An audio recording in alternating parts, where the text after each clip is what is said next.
Last lecture में हमने कहा खत्म किया था, हरि सिंह ने जो जो भी काम किए वो हमने देखे थे, और लास्ट उनका 1934 में उन्होंने स्टैब्लिश किया था प्रजा सभा को। ठीक है, तो इसी टाइम पे कुछ और डेवलपमेंट्स हो रही हैं जम्मू में, जिसमें से एक बहुत इंपॉर्टेंट डेवलपमेंट है। एक आता है आपका 1931 का इंसिडेंट, जिसकी वजह से, जिसके आफ्टर मैप में बनती है 1932 में Jammu and Kashmir Muslim conference. ठीक है, जो अभी आपके नेशनल कॉन्फ्रेंस के नाम से चेंज हो गई है। ठीक है, सो ये डेट आपको याद रखनी है, ये बनी कब थी? Jammu and Kashmir Muslim conference. ठीक है, सो 1931 में एक्चुअली क्या हुआ था, एक पर्सन है जो, क्योंकि उस टाइम पे आप देखो इंडिया में भी फ्रीडम स्ट्रगल पीक पर है, और जेएनके में भी लोग ये डिमांड कर रहे हैं कि हमें क्या चाहिए, हमें डेमोक्रेटिक सॉर्ट ऑफ रूल चाहिए, हमें कॉन्स्टिट्यूशन चाहिए, हमें जो है लोग जो चुनते हैं रिप्रेजेंटेटिव फॉर्म ऑफ गवर्नमेंट की जरूरत है। तो यहाँ पर कहीं ना कहीं लोगों के अंदर हरि सिंह के रूल के खिलाफ थोड़ी सी डिसकंटेंट डेवलप हो रहा था। ठीक है, ऑल्दो हरि सिंह ने बहुत अच्छे अच्छे स्टेप्स उठाए, लेकिन आफ्टर ऑल ऊपर क्या एक्शंस लिए जाते हैं उसका सक्सेस इस पे डिपेंड करता है कि उसकी इम्प्लीमेंटेशन कैसे होती है। ठीक है, तो इम्प्लीमेंटेशन वही फेक थी, प्रॉपर नहीं हो पा रही थी, करप्शन बहुत ज्यादा थी, और खासकर जो मुस्लिम लोग थे उनको ऐसा लग रहा था कि उनके साथ डिस्क्रिमिनेशन हो रहा है। ठीक है, जिसमें से प्रोमिनेंट लीडर आपके शेख अब्दुल्ला, जो पीजी करके आते हैं अलीगढ़ यूनिवर्सिटी से, और यहाँ आकर उनको एक नॉमिनल से टीचर की पोस्ट मिलती है। ठीक है, तो वो उससे बिल्कुल भी सेटिस्फाइड नहीं थे, उन्हें लग रहा था कि स्पेसिफिकली इस कम्युनिटी के साथ डिस्क्रिमिनेशन हो रही है अंडर द डोगरा रूल। ठीक है, तो 1931 में एक इंसिडेंट होता है, एक पर्सन है जिसका नाम है अब्दुल कादिर। ठीक है, ये मुस्लिम लीडर थे और इन्होंने एक स्पीच दी थी। ठीक है, खानकाए मोला जो हमने पढ़ी थी, एक मस्जिद बनाई गई थी श्रीनगर में खानकाए मोला, वहां पे इन्होंने एक स्पीच दी थी, जिस स्पीच के देने के बाद इनको गिरफ्तार कर लिया गया था अंडर द सिडेशन एक्ट। ठीक है, सिडेशियस के अंडर इनको गिरफ्तार कर लिया गया था कि इन्होंने लोगों को प्रोवोक करने की कोशिश की है, लोगों को भड़काने की कोशिश की है। ठीक है, सो हरि सिंह की जो मिलिट्री थी उन्होंने इनको अरेस्ट कर दिया। अब जब इनको अरेस्ट हो गए तो जितने भी मुस्लिम पीपल्स है वो भड़क गए, वो इनकी रिहाई के लिए डिमांड करने लगे। ठीक है, तो अराउंड जुलाई की स्टार्टिंग में इनके ऊपर ट्रायल स्टार्ट होता है अंडर द सिडेशियस एक्ट। सिडेशियस क्या है? जब आप देश के साथ गद्दारी के सॉर्ट ऑफ, आप समझ रहे कि देश को किसी तरह से नुकसान पहुंचाने के लिए आप जो एक्टिविटी करते हैं, तो उसके अंदर जब आपको चार्जेस में लिया जाता है उसको सिडेशन कहते हैं। ठीक है, तो इनको लिया गया, इन्हें ट्रायल जहां पे इनका होना था कोर्ट में, जब इनको पेश करना था, तो वहां पे लोग बहुत लार्ज तादाद पे इकट्ठे हो गए। नॉर्मली जब होता है, जब कोई फेमस लीडर को पकड़ा जाता है, तो उन्होंने कहा कि अब इनका ट्रायल हम कोर्ट में नहीं करेंगे, वहां बहुत सारे लोग आ गए, हम क्या करते हैं, इनको जेल में शिफ्ट करते हैं और जेल में ही हम इनका ट्रायल करा देंगे, शायद वहां पे लोग ना आए। इनको जेल में शिफ्ट किया जाता है, और जेल में पहले इनका ट्रायल होना था 44 जुलाई को, और लेटर ऑन जेल में शिफ्ट करके सोचते हैं कि वहीं पे होगा 13 जुलाई। बट 13 जुलाई पे वहां पर भी बहुत लार्ज स्केल पे जो लोग हैं वो इकट्ठे हो जाते हैं, और उनको अपील की जाती है कि यहाँ पे जो प्रेयर होती है मुस्लिम प्रेयर, दैट इज अजान, वो आप करेंगे। जैसे ही लोग खड़े होते हैं फ्रंट रो में और अजान करना शुरू करते हैं, तो उसी टाइम पे फायर के ऑर्डर्स मिलते हैं पुलिस वालों को, जो कि उस टाइम पे क्योंकि डोगरा रूल था, तो एक तरह से समझा गया कि हिंदू का अटैक हुआ मुस्लिम्स पे। ठीक है, उन्होंने ओपन फायर कर दिया, पहली रो में मारे गए लोग, दोबारा से जब अजान स्टार्ट हुई फिर से फायर किया, और टोटल 23 पीपल्स जो हैं वो मारे गए थे।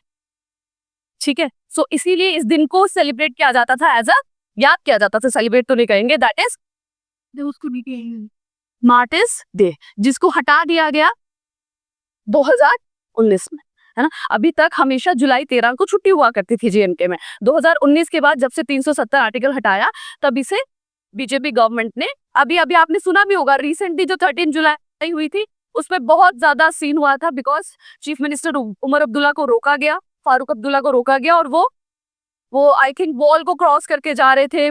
ठीक है, पुलिस वाले उनको पकड़ रहे थे और वो उनको क्रॉस करके जा रहे थे, तो वो काफी मीडिया पे हाईलाइट हुआ था। ठीक है, तो अभी भी इन चीजों पे, क्योंकि ये चीज हमने यहाँ से कर दी है, हटा दी है, अब 13 जुलाई को कोई छुट्टी नहीं होती, बट पाकिस्तान अभी भी इस चीज को रिमेम्बर करता है। ठीक है, तो मार्टिन्स डे क्या हुआ? शहीदी दिवस, कि सॉर्ट ऑफ वो लोग शहीद हुए हैं, एक तरह से डेस्पोटिक रूल बोल दो, उनके माइंडसेट से तो यही था। ठीक है, गोली चलाने वाला कोई भी हो, बात तो रूलर की आती है, और रूलर कौन था? डोगरा डायनेस्टी का था। ठीक है, तो इसके आफ्टर मैथ में फाइनली 1932 में जेएनके मुस्लिम कॉन्फ्रेंस की फॉर्मेशन होती है, और इसके जो लीडर थे, जो इनके हेड थे, वो कौन थे? शेख अब्दुल्ला। तो जब ये बनी, it was Jammu and Kashmir Muslim conference. इसका नाम लेटर ऑन चेंज हुआ है national conference, and that was in the year, कुछ बुक्स में 1938 है, कहीं पे 1939 है। ठीक है, सो ये कंफ्यूजन है, कुछ कहते हैं 1938, कुछ 39। तो ऑप्शंस में देख लेना, दोनों हुए तो मोस्ट अप्रोप्रिएट आपका 38 होगा। ठीक है, और ऐसा कहा जाता है कि ये सजेशन इनको, शेख अब्दुल्ला जी को, किसने दिया था? इसका नाम चेंज करना चाहिए। जेएनके मुस्लिम कॉन्फ्रेंस जब एक पार्टी का नाम है, तो एक तरह से लगता है कि आप सिर्फ एक छोटे से ग्रुप को केटर कर रहे हो। ठीक है, जब आपको एक लार्ज स्केल में पॉलिटिक्स जीतनी है, तो आपको नाम भी उस हिसाब से रखना है कि ज्यादा से ज्यादा लोग उसमें इन्वॉल्व हो सके। ठीक है, सो मुस्लिम कॉन्फ्रेंस को हटा के क्या किया गया? नेशनल कॉन्फ्रेंस, कि भाई किसी भी कम्युनिटी के लोग इसमें आ सकते हैं। जब मुस्लिम कॉन्फ्रेंस है तो कहीं ना कहीं एक छोटा माइंडसेट दिखता है। तो किसने सजेस्ट किया होगा इनको चेंज करने के लिए? अरे बताओ ना, उस टाइम के मेन लीडर कौन थे? ऑब्वियस है। ठीक है, उनके सजेशन पे उन्होंने कहा कि if you want to have politics on a large scale, तो आपको उसका नाम चेंज करना चाहिए, और जेएनके मुस्लिम कॉन्फ्रेंस का नाम change to JNK national Conference, NC. ठीक है, फिर और शॉर्ट होके एनसी हो गया। ठीक है, सो ये है 1938 में चेंज हुआ। इससे पहले एक इंसिडेंट, ये हम बाद में, ये आपने नोट कर लिया, इससे पहले हम पूरा टाइमलाइन के हिसाब से देखें। 1934 मैंने आपको बताया था क्या एस्टैब्लिश किया था हरि सिंह ने? प्रजा सभा किया था ना। प्रजा सभा वाज ऑन द डिमांड कि हाँ भाई रिप्रेजेंटेटिव गवर्नमेंट चाहिए। तो 1934 में प्रजा सभा बेसिकली क्या? State legislative assembly. ठीक है, सो 1934 में state legislative assembly, that is प्रजा सभा की पहली इलेक्शंस होती हैं, जिसमें नेशनल जो मुस्लिम कॉन्फ्रेंस है वो पार्टिसिपेट करती है। ठीक है, 1934 में जब प्रजा सभा बना, उसी में तो मैंने आपको क्या बताया था, टोटल कितने मेंबर थे? 72, जिसमें से इलेक्टेड कितने थे? 36। उसमें से भी रिजर्व रखे गए थे मुस्लिम्स के लिए 21। ठीक है, 21 वाज रिजर्व फॉर मुस्लिम्स।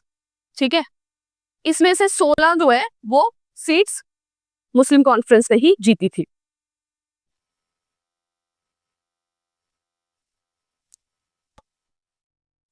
तो मतलब जितने भी मुस्लिम हैं जम्मू एंड कश्मीर में, उनका सपोर्ट इस पर्टिकुलर पार्टी को अभी तक पूरी तरीके से मिल चुका था। ठीक है, और इसकी सेकेंड इलेक्शंस जो हैं दैट हेल्ड इन 1938, जब इसका नाम चेंज होता है। ठीक है, देन इन 1938 नेम चेंज किया गया, नेशनल कॉन्फ्रेंस, और सेकेंड इलेक्शंस होती हैं प्रजा सभा। ठीक है, और इसमें मोस्टली ऑलमोस्ट 21 की 21 सीट्स जो है वो नेशनल कॉन्फ्रेंस जीत जाती है। एक दो जो थी वो इंडिपेंडेंट पर्सन ने जीती थी, जो लेटर ऑन उनको सपोर्ट कर देते हैं।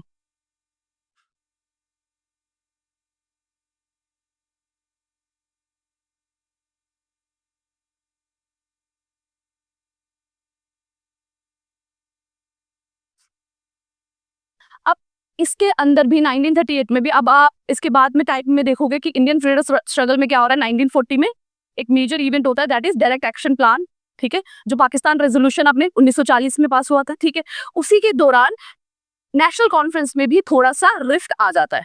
वहां पे भी कुछ मुस्लिम्स हैं जो मुस्लिम लीग की सपोर्ट में है, विच डिमांडेड कि हाँ एक सेपरेट पाकिस्तान होना चाहिए। और इवन ये भी कहा जाता है कि पाकिस्तान में जो के है that stands for Kashmir only, कि जब ये कहा गया कि पाकिस्तान एक सेपरेट स्टेट होना चाहिए, तो उसमें कश्मीर को भी कंसिडर किया गया था कि वहां पे भी जो मुस्लिम मेजॉरिटी पोर्शंस होंगे वो पाकिस्तान को मिलेंगे। सो 1940 के दौरान में इसमें रिफ्ट आता है, और नेशनल कॉन्फ्रेंस दो पार्ट्स में डिवाइड हो जाती है।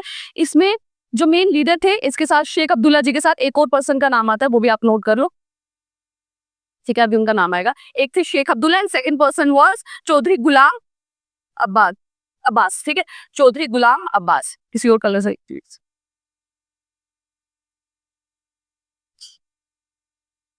चौधरी गुलाम अब्बास। यही पर्सन है जो नेशनल कॉन्फ्रेंस से सेपरेट हो जाते हैं, ठीक है, एक अलग पार्टी बना लेते हैं और पूरा का पूरा सपोर्ट जो है वो आपको देते हैं मुस्लिम कॉन्फ्रेंस को, और वो सेपरेट बनाते हैं with the name JNK Muslim conference. अब जेएनके नेशनल कॉन्फ्रेंस अलग हो गई, जेएनके मुस्लिम कॉन्फ्रेंस अलग हो गई। Muslim conference under the leadership of Chaudhary Ghulam Abbas और national conference under the leadership of Sheikh Abdullah, ठीक है। और जो मुस्लिम कॉन्फ्रेंस है वो पूरा का पूरा सपोर्ट किसे करेंगे? मुस्लिम लीग को, ठीक है। उनका पूरा मुस्लिम लीग के साथ उन्हीं के जिस तरह से वो काम करेंगे प्रॉपर उन्हीं का वही तरीका रहेगा, ठीक है। सो 1931 में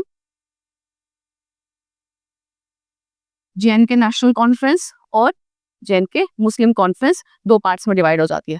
शेख अब्दुल्ला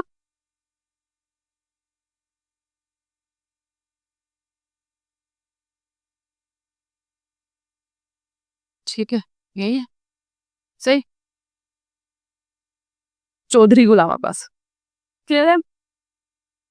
अब आता है 1944 का टाइम पीरियड जिसमें शेख अब्दुल्ला एक मेजर चीज स्टार्ट करते हैं, दैट इज एक तो पहले तो वो मैनिफेस्टो प्रेजेंट करते हैं जिसमें वो डिमांड करते हैं, जिसमें वो एक चीज लिखते हैं, दैट इज नया कश्मीर, जहाँ पे क्या होगी? कॉन्स्टिट्यूशनल मोनार्की, ठीक है। कॉन्स्टिट्यूशनल मोनार्की वर्ल्ड में और कहाँ पर है? कॉन्स्टिट्यूशन भी है और राजा भी है ब्रिटेन में, ठीक है। सो 1944 में नया कश्मीर करके एक जो मैनिफेस्टो है वो शेख अब्दुल्ला लाते हैं। सो क्वेश्चन डायरेक्टली बन सकता है, नया कश्मीर किसका ब्रेन चाइल्ड था या नया कश्मीर किसका मैनिफेस्टो था? ठीक है, नया कश्मीर जो कि क्या है? It based on constitutional monarchy.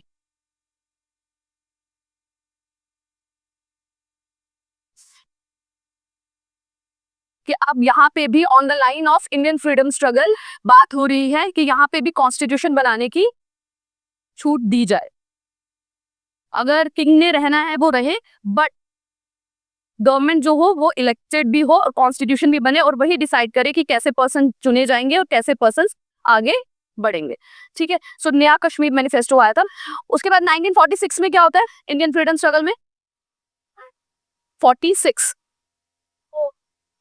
Exactly तो कैबिनेट मिशन आया, उसमें शेख अब्दुल्ला कश्मीर से स्पेसिफिकली कैबिनेट मिशन से मिलने गए थे ये डिमांड लेकर कि कश्मीर में भी जो कॉन्स्टिट्यूशन की जो फॉर्मेशन है उसकी राइट कश्मीर के लोगों को दिया जाए, जेएनके के लोगों को दिया जाए और जो पावर है वो ट्रांसफर कर दी जाए किसको? जम्मू एंड कश्मीर के लोगों को, ठीक है। सो 1946 में Sheikh Abdullah met with the Cabinet mission.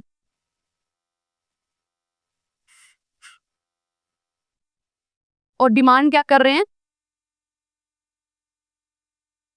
ठीक है, transfer of power to the people of JNK, ठीक है, किंग से लेकर पीपल को दे दी जाए ट्रांसफर, क्योंकि यहाँ पे बात हो रही है अब इंडिया को अंग्रेज छोड़ रहे हैं, हर जगह पावर को ट्रांसफर कर रहे हैं, तो इसलिए उन्होंने कहा कि हम भी अपनी डिमांड रखते हैं और हमारी बात मानी जाएगी।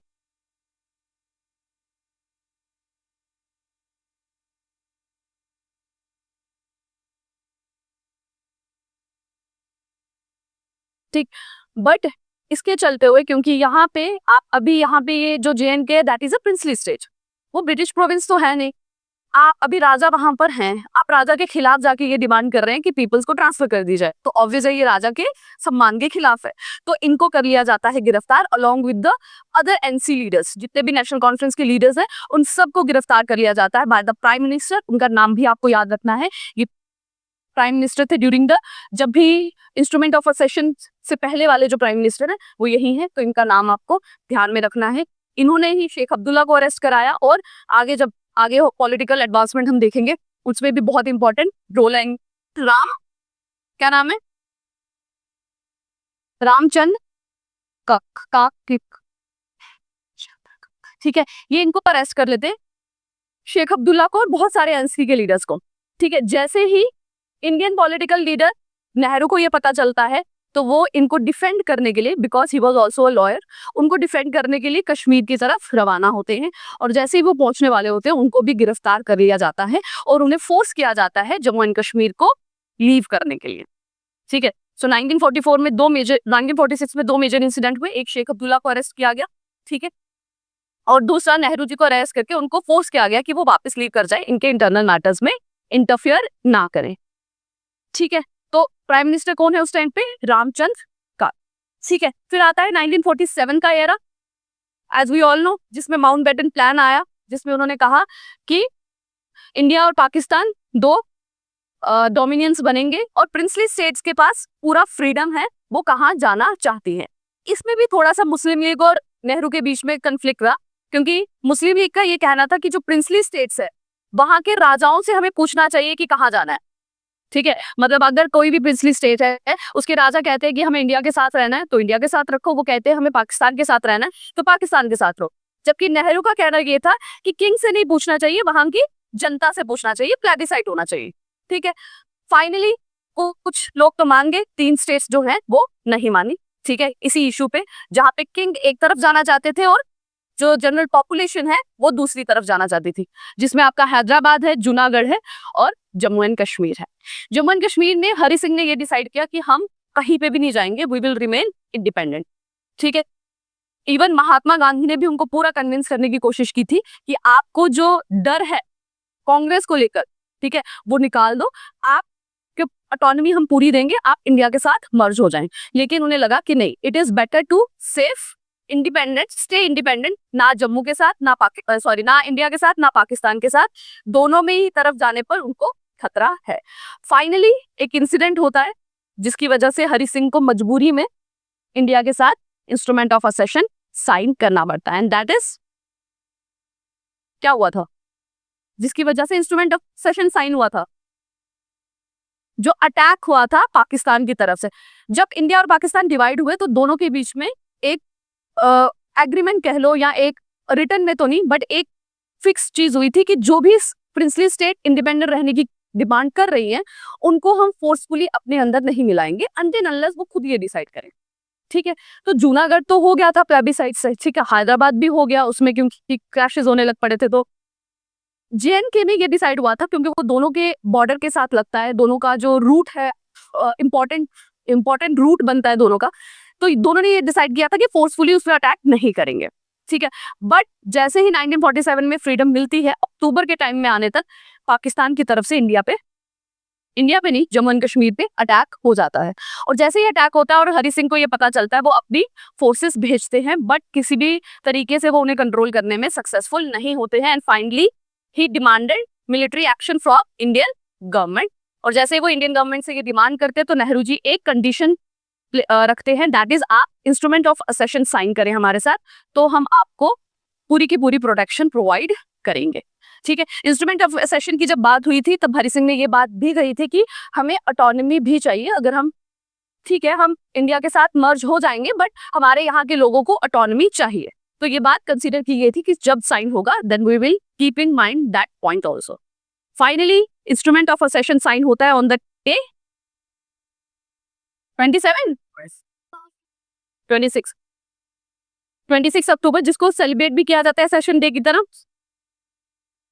ठीक है, 26 अक्टूबर 1947। ठीक है, किस किस के बीच में साइन हुआ, कौन कौन था? इंस्ट्रूमेंट ऑफ असेशन साइन करने के बाद इसमें क्लियरली ये कहा गया था कि जम्मू एंड कश्मीर जो है अब वो भारत का अभिन्न अंग बन जाता है। ठीक है, टोटली मर्ज हो जाता है भारत में, लेकिन साथ ही कुछ मैटर्स में उनको ऑटोनॉमी दी जाएगी। वहां के लोगों को अभी भी था कि उनकी राइट्स वायलेट होंगे, उनके साथ डिस्क्रिमिनेशन हो सकता है, तो कुछ ऑटोनॉमी उनको भी दी जाएगी। और इसी टाइम पर राजा हरि सिंह जो हैं वो अपनी गद्दी छोड़ते हैं और अपने बेटे को, that is Prince Karan Singh को, रिएजेंट की तरह अपॉइंट कर दिया जाता है। करण सिंह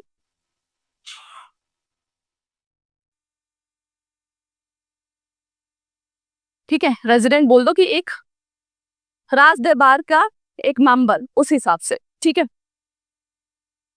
और इसी टाइम पर प्राइम मिनिस्टर किसको अपॉइंट किया जाता है फिलहाल? द प्राइम मिनिस्टर इज,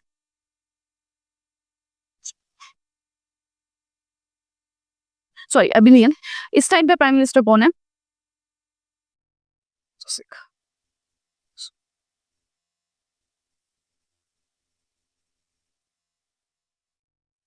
बहुत इंपॉर्टेंट नाम है।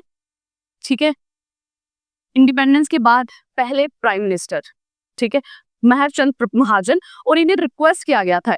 ये जो हरि सिंह जी की जो वाइफ थी, इन्होंने इनको पहले भी रिक्वेस्ट किया था अराउंड 1944 में, जब हमने देखा रामचंद्र कक ने अरेस्ट कर लिया शेख अब्दुल्ला को और नेहरू को, तो वो बहुत इनफेमस हो गए थे, लोग उनसे मतलब अच्छा उनको नहीं समझ रहे थे, और जिस इसकी वजह से हरि सिंह ने सोचा कि जब तक ये प्राइम मिनिस्टर रहेंगे तो लोगों के अंदर डिसकंटेंट रहेगा कि भाई आपका ऐसा प्राइम मिनिस्टर जो हमारे मेजर लीडर को गिरफ्तार कर रहा है। तो उन्होंने बोला अब हमें थोड़ा सा चेंज करना चाहिए इसमें, तो उन्होंने रिक्वेस्ट किया था महरचंद महाजन को, जो कि पंजाब के हाई कोर्ट के चीफ जस्टिस थे, ठीक है, कि आप आए उस सिचुएशन को थोड़ा हैंडल करें। इन्होंने उस टाइम पर रिजेक्ट कर दिया था इनकी डिमांड को। फिर इनको दोबारा से 1947 के दौरान पे लेटर जो है वो भेजा गया, बट उस टाइम पे हम जानते हैं जैसे देश आजाद हुआ तो पार्टीशन चल रही थी, तो इनको लेटर लेट पहुंचा। जब तक इनके पास पहुंचा, देन ही डिसाइडेड कि ठीक है वो प्राइम मिनिस्टर बनते हैं, और ये बिकॉज जुडिशियल बैकग्राउंड है तो चीजों को अच्छे से मैनेज कर पाएंगे। बहुत ज्यादा कंफ्लिक्ट क्योज इस वक्त मचा हुआ है, तो इनको बनाया गया as a prime minister Mehrchand महाजन, ठीक है। तो 1947 में JNK के प्राइम मिनिस्टर कौन है? महरचंद महाजन, ठीक है। तो प्राइम मिनिस्टर बेसिकली किसकी टर्मिनोलॉजी है? CM की, ठीक है। जो CM स्टेट में है वही प्राइम मिनिस्टर होता था। ये टर्मिनोलॉजी चेंज हुई इन 1965 में, ठीक है। 1965 में आपके 1947 से 65 तक CM को क्या कहते थे? 1947 से 1965 तक जो CM था उसका नोमेनक्लेचर होता था PM, ठीक है। उसके बाद 1965 से इट चेंज टू CS, हाँ वो सदर रियासत, ठीक है। सदर रियासत, वजीर आजम तो नॉर्मली उर्दू में आप इसी को कहते हैं प्राइम मिनिस्टर को, सदर रियासत। सेकंड टर्मिनोलॉजी वाज सदर रियासत, जो क्या होता है? गवर्नर होता है, और वो पहले कौन थे? करण सिंह, ठीक है। करण सिंह ही सदर रियासत है, ठीक है। Second is,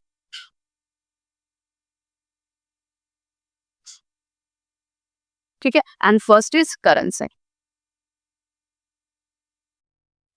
clear?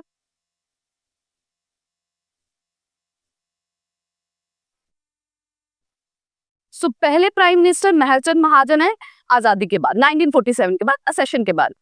अभी इलेक्शन नहीं हुई है डेमोक्रेटिक। डेमोक्रेटिक इलेक्शन कब होंगी? जब JNK का कॉन्स्टिट्यूशन बन जाएगा, अडॉप्ट हो जाएगा, और उसके बाद हमारे देश में इंडिया में भी इलेक्शन कब हुई थी? 47 में हम आजाद हुए थे, कॉन्स्टिट्यूशन बना था, 50 में वो अडॉप्ट हुआ था, उसके बाद इलेक्शन हुए थे, उसके बाद डेमोक्रेटिक गवर्नमेंट बैठी थी।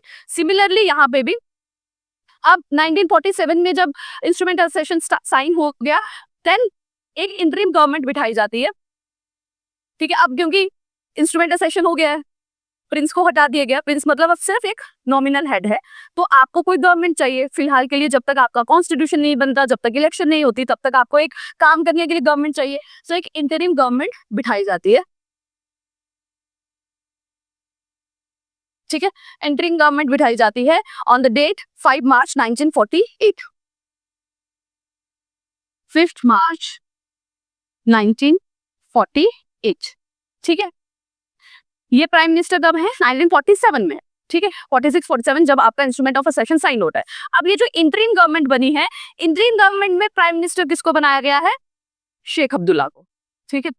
48 में जो इंटरिम गवर्नमेंट बनी, यहाँ पे आपको, क्योंकि एक ही मेजर पॉलिटिकल पार्टी थी NC, ठीक है, नेशनल कॉन्फ्रेंस, मेजॉरिटी सपोर्ट उसी को था, ठीक है। तो शेख अब्दुल्ला,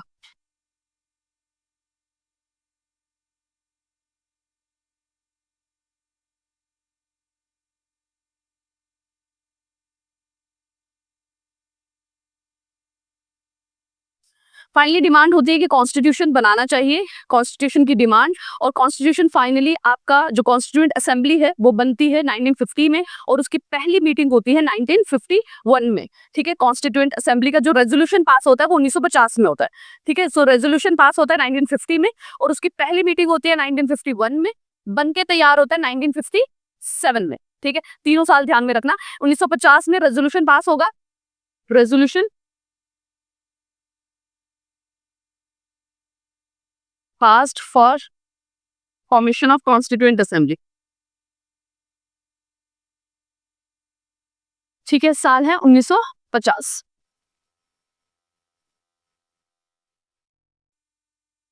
ठीक है। डेट भी अगर रखनी है आपने तो इट्स 27 अक्टूबर, 27 अक्टूबर ठीक है, ये इंटरिम गवर्नमेंट रेजोल्यूशन पास करेगी कि हमें कॉन्स्टिट्यूएंट असेंबली बनानी है 1950 में। एंड फाइनली जो करण सिंह है, जो फिलहाल सदर रियासत है, वो भी ऑर्डर पास कर देते हैं 1951 के स्टार्टिंग में कि कॉन्स्टिट्यूएंट असेंबली बना लो। और finally first meeting constituent assembly की होती है 31 अक्टूबर 1951 में।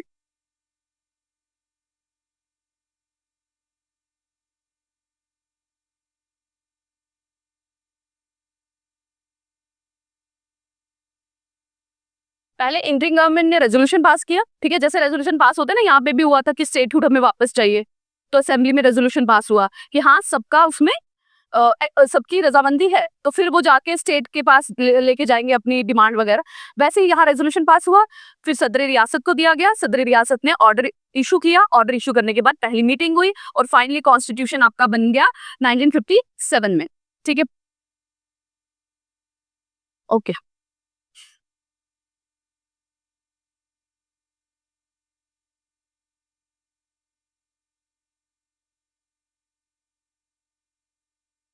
अभी तक ये डिमांड कहाँ पर हो रही है? स्टेट के लेवल पे।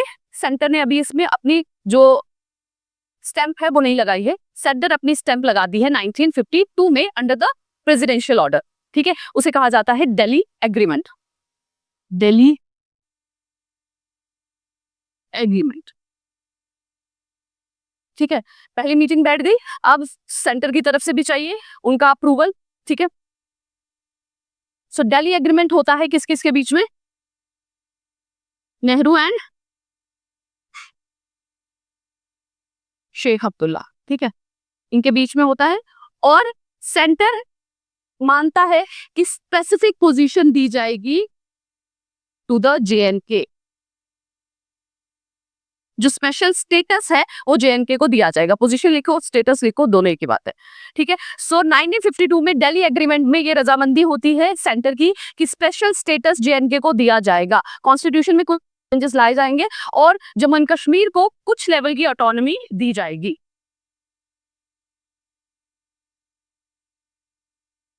ठीक है, अब जब तक इलेक्शंस नहीं होते, ठीक है, जैसे हमारे देश में जब तक इलेक्शंस नहीं हुए थे तब तक हमारी लेजिस्लेटिव असेंबली कौन कर रही थी काम? जो कॉन्स्टिट्यूएंट असेंबली थी वही लेजिस्लेटिव असेंबली, वही पार्लियामेंट की तरह काम कर रही थी। हाँ, जब वो कॉन्स्टिट्यूशन बनाती थी तो वो कॉन्स्टिट्यूएंट असेंबली कहते थे, जब वो रूल्स वगैरह की बात करते थे उसको पार्लियामेंट कहते थे।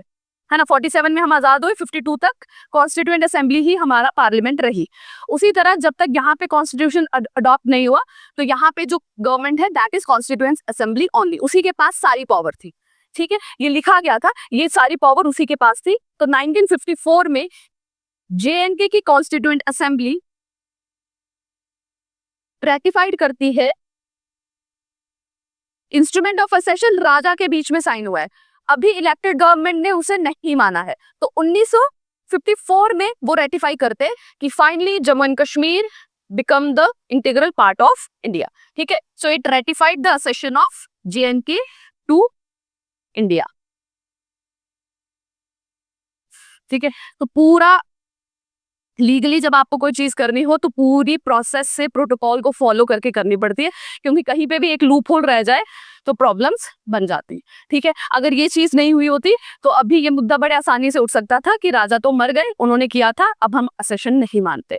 ठीक है, तो कॉन्स्टिट्यूएंट असेंबली ने किया हुआ है। सो और कॉन्स्टिट्यूएंट असेंबली कौन है? इलेक्टेड पर्सन है, और इलेक्टेड पर्सन है मतलब लोगों की मर्जी है। ठीक है, रिप्रेजेंटेटिव है मतलब लोगों की मर्जी है। ठीक,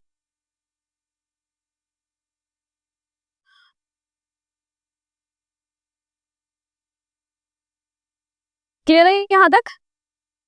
फाइनली इसी टाइम पर 1954 में ही 370 आर्टिकल को एक्सटेंड किया जाता है और उसमें जेएनके के सारे फीचर्स को ऐड किया जाता है बाय द प्रेसिडेंशियल ऑर्डर 1954।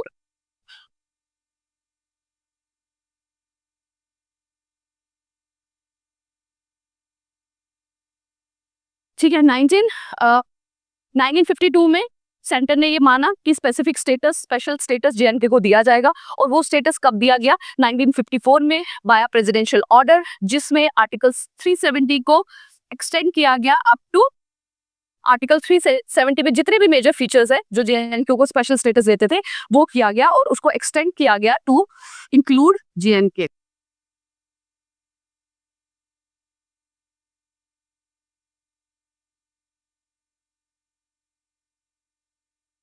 ठीक है, article 370 extend to JNK with some modification and exception.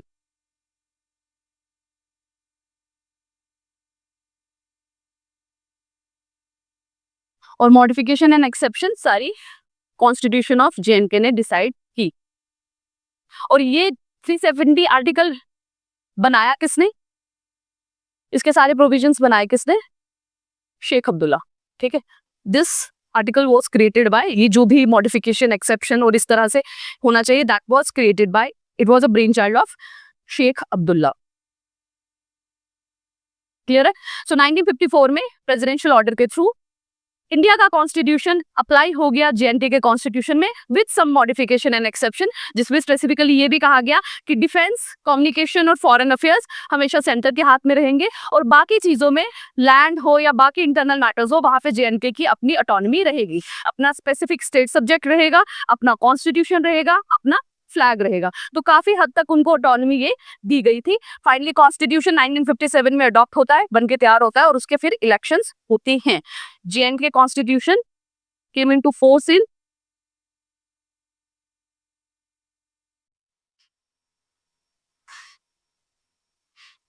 26 जनवरी 1947, 57, 10 साल बाद आजादी के।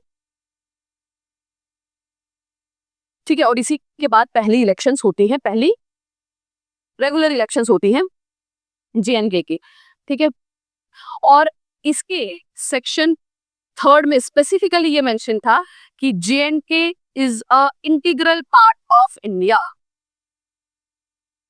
उसे कभी भी किसी के भी कहने से भारत से अलग नहीं किया जा सकता, चाहे उसके लोग ही क्यों ना डिमांड करें। अब प्लेबिसाइड का भी कहीं कोई मुद्दा नहीं रह जाता है। आपने जब भी इंडिया पाकिस्तान की लड़ाई हुई है ना, UN में ये बात होती है, तो पाकिस्तान ऑलवेज डिमांडेड कि प्लेबिसाइड होना चाहिए। जो शुरुआत में होता था कि भाई प्लेबिसाइड होना चाहिए, लोगों से पूछा जाए, बट ये जो कॉन्स्टिट्यूशन बना है यहाँ पे स्पेसिफिकली लिख गया है। अब ऐसा नहीं है कि इंडिया के किसी भी पर्सन को आप पूछोगे कि उसको कहाँ रहना है और उसकी मर्जी से उस जगह को आप उससे अलग कर दो, it can not be possible, क्योंकि वो ऑलरेडी डिसाइडेड है। अब टाइम चेंज होने के साथ लोगों की नीड चेंज होती है, तो आप कोई भी स्टेट को उठा के इंडिया से अलग नहीं कर सकते। JNK is a integral part, चाहे उसके लोग माने चाहे ना माने। इलेक्शन आप गवर्नमेंट चेंज कर सकते हैं, देश चेंज नहीं कर सकते। ठीक है, सो अब कुछ इंपॉर्टेंट PM हैं जिनके नाम आपको ध्यान रखने हैं, जो डायरेक्टली क्वेश्चन फैक्चुअल में आपको पूछा जाता है। यहाँ पे आपकी JNK की हिस्ट्री खत्म होती है, जम्मू की हिस्ट्री खत्म होती है। ठीक है, जम्मू का सारा देखिए आपने किस तरह से वो असेस हुआ। ठीक है, इंस्ट्रूमेंट ऑफ असेशन कैसे साइन हुआ, और इसके बाद इलेक्शंस होंगे और वो आप जानते ही हैं। फिर उसके बाद 2014 के बाद थोड़ा आपके लिए इंपॉर्टेंट हो जाएगा, क्योंकि उसके बाद एक तो पहली फीमेल CM आएंगी JNK की, दैट इज महबूबा मुफ्ती, और कैसे आती है, after the death of his father. ठीक है, और उसके बाद सबसे लॉन्ग टर्म के लिए हमारा गवर्नर रूल JNK में रहता है, और उसके बाद ही 2019 से गवर्नर की जो प्लेस है वो चेंज हो जाती है टू द लेफ्टिनेंट गवर्नर। और पहले लेफ्टिनेंट गवर्नर कौन थे, वो गवर्नर थे। सो लास्ट गवर्नर कौन थे, JNK के लास्ट गवर्नर सत्यपाल मलिक। ठीक है, क्योंकि अब तो टर्मिनोलॉजी चेंज है तो वही रहेंगे, सत्यपाल मलिक। ठीक है, पहले LG कौन थे, जो कि 2019 के बाद हुए, फर्स्ट LG गिरीश चंद्र मुर्मू। और अभी प्रेजेंटली जो काफी देर से है वो तो सबको पता ही है, LG मनोज सिन्हा। अभी एक नया बिल इंट्रोड्यूस किया है, सुना है आपने, वो लोकसभा में बड़ा हो हल्ला मच रहा है उसके बारे में। नहीं नहीं नहीं, JNK रीऑर्गेनाइजेशन अमेंडमेंट बिल की बात कर रही हूँ मैं। ऑनलाइन गेमिंग की तो चलो, ये JNK की कंटेक्स्ट में बोल रहे हैं। अच्छा, ये हुआ। पहला प्राइम मिनिस्टर कौन था, वो मैंने आपको बताया, आफ्टर इंडिपेंडेंस। ठीक है, ये टाइमलाइन ध्यान रखना, कब प्राइम मिनिस्टर बहुत हुए, पहले इंडिपेंडेंस के बाद मेहरचंद महाजन।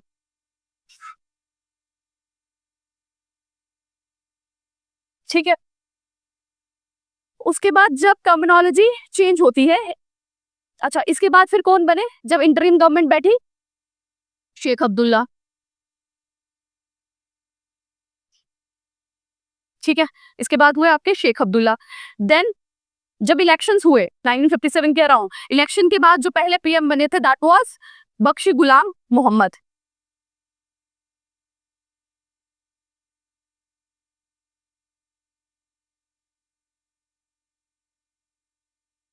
ठीक है, बख्शी गुलाम मोहम्मद,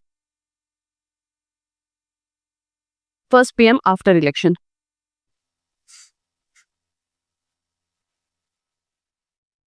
और लास्ट पीएम और पहले सीएम यानी कि 1964 और 65 के एरा में जो रहे, क्योंकि 65 में ही आपकी टर्मिनोलॉजी चेंज होती है, तो लास्ट पीएम भी वही है और पहले सीएम भी वही है। Yes, last PM and first CM. Timeline है इनके 1964 से 65 के बीच में, एंड इट इज गुलाम मोहम्मद साद। ठीक है, सो क्या पूछ रहे हैं उस हिसाब से आपने आंसर को करेक्ट करना है। पहला पीएम जनरल, पहला पीएम आफ्टर जनरल इलेक्शन, या पहला लास्ट पीएम, या पहला सीएम, क्या पूछ रहे हैं उस हिसाब से। ठीक, और जब उनकी 1944 की बात है तो तब आपके रामचंद्र काक है, ठीक है, जिन्होंने अरेस्ट किया था, वो उनसे पहले है। ठीक, ठीक है, सो दैट्स इट। आपका आज का जो भी जेएनके की हिस्ट्री है वो सभी कंप्लीट होती है। कोई डाउट है तो बताओ।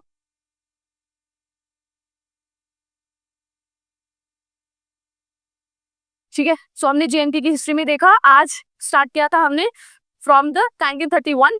1931 में एक मेजर इशू हुआ जिसमें जिसे मार्टिन्स डे की तरह सेलिब्रेट करते हैं, जहां पे एक पर्सन जो कि अब्दुल कादिर, जो कि जिनको अरेस्ट कर लिया गया था on the accounts of sedation, कि वो लोगों को प्रोवोक कर रहे हैं, उनको छुड़ाने के लिए बहुत सारी भीड़ जेल के बाहर इकट्ठा हो गई थी और उनपे ओपन फायर कर दिए थे, जिसकी वजह से 20 to 23 लोग मारे गए थे। और उन्हीं को याद करने के लिए मार्टिन्स डे 13 जुलाई को सेलिब्रेट किया जाता था, जो कि 2019 के बाद बंद कर दिया गया। ठीक है, इसके बाद 1932 में जेएनके मुस्लिम कॉन्फ्रेंस का गठन होता है to demand for the rights of Muslim peoples, जिसका नाम चेंज कर दिया जाता है to JNK national Conference in 1938। 1934 में जेएनके मुस्लिम कॉन्फ्रेंस पहली बार इलेक्शन में पार्टिसिपेट करती है, जो कि प्रजा सभा की इलेक्शन थी, जो किसने बनाई थी? हरि सिंह ने बनाई थी। ठीक है, फिर सेकेंड इलेक्शन 1938 के अराउंड होते हैं, जिसमें वो ऑल द सीट्स जीत लेते हैं। 1944 में शेख अब्दुल्ला एक मैनिफेस्टो लाते हैं जिसका नाम था नया कश्मीर, जिसमें वो डिमांड करते हैं कॉन्स्टिट्यूशनल मोनार्की की। एंड 1946 में वो कैबिनेट मिशन से जाके मिलते हैं, जहां वो ये डिमांड करते हैं कि पावर को लोगों के पास ट्रांसफर कर देना चाहिए। और ये करने की वजह से जो प्राइम मिनिस्टर थे उस टाइम पर जेएनके के, रामचंद्र का, उनको अरेस्ट कर लेते हैं। एनसी के भी काफी लीडर्स को अरेस्ट कर लेते हैं, और नेहरू जी जब उनको डिफेंड करने आते हैं उनको भी अरेस्ट किया जाता है, उनको फोर्स किया जाता है जेएनके छोड़ने के लिए। फाइनली 1947 का एरा आता है, जहां पे भारत को आजादी मिलती है और प्रिंसली स्टेट को ये फ्रीडम मिलती है कि वो डिसाइड करें वो इंडिया के साथ रहना चाहते हैं या पाकिस्तान के साथ, और जेएनके डिसाइड करता है टू रिमेन इंडिपेंडेंट। फिर अक्टूबर के टाइम पर अटैक होता है ट्राइबल्स का फ्रॉम पाकिस्तान, जिसे कंट्रोल ना कर पाने की वजह से हरि सिंह डिमांड करते हैं नेहरू से फॉर द मिलिट्री सपोर्ट, जिसके चलते उनको इंस्ट्रूमेंट ऑफ असेशन साइन करना पड़ता है ऑन 26 अक्टूबर 1947, जिसके चलते जेएनके भारत में मर्ज होता है। इंस्ट्रूमेंट ऑफ असेशन साइन होने के बाद एक इंटरिम गवर्नमेंट बैठती है। ठीक है, इंटरिम गवर्नमेंट के प्राइम मिनिस्टर कौन बने थे? शेख अब्दुल्ला। वो एक रेजोल्यूशन पास करते हैं टू फॉर्म कॉन्स्टिट्यूशन, जिसमें फिर फाइनली जो अब हरि सिंह हट गए हैं, उनका बेटा जो करण सिंह है वो है एज अ सदर रियासत, वो ऑर्डर पास करते हैं, और फाइनली 1951 में पहली बार कॉन्स्टिट्यूएंट असेंबली की मीटिंग होती है। 1952 में सेंटर भी दिल्ली एग्रीमेंट के अंदर ये चीज एक्सेप्ट कर लेते हैं कि स्पेशल स्टेटस जेएनके को दिया जाएगा, और वो स्पेशल स्टेटस 1954 में प्रेसिडेंशियल ऑर्डर के थ्रू दिया जाता है by ascending article 370 to the JNK with some modification and exception. Finally constitution बनके तैयार होता है 1957 में, और 26 जनवरी 1957 में वो अडॉप्ट कर लिया जाता है, और उसके बाद इलेक्शंस होते हैं और डेमोक्रेटिक गवर्नमेंट जो है जेएनके में सेटअप कर दी जाती है। कुछ फैक्चुअल इंफॉर्मेशन, पहले गवर्नर, लास्ट गवर्नर पहले एलजी और प्रेजेंट एलजी, अभी तक के सेकंड और प्रेजेंट एलजी, और साथ ही कुछ पीएम्स के नाम, पहले पीएम महरचंद महाजन थे आफ्टर फ्रीडम। ठीक है, और ये चीफ जस्टिस है, ये भी ध्यान रखना। दूसरे शेख अब्दुल्ला जो इंटरिम गवर्नमेंट के बने, पहले इलेक्टेड थे Bakshi Ghulam Mohammad, and then last PM और पहले सीएम थे, दैट वाज गुलाम मोहम्मद सादिक। इसके साथ हमारा चैप्टर कंप्लीट होता है, टॉपिक ऑफ जेएनके हिस्ट्री।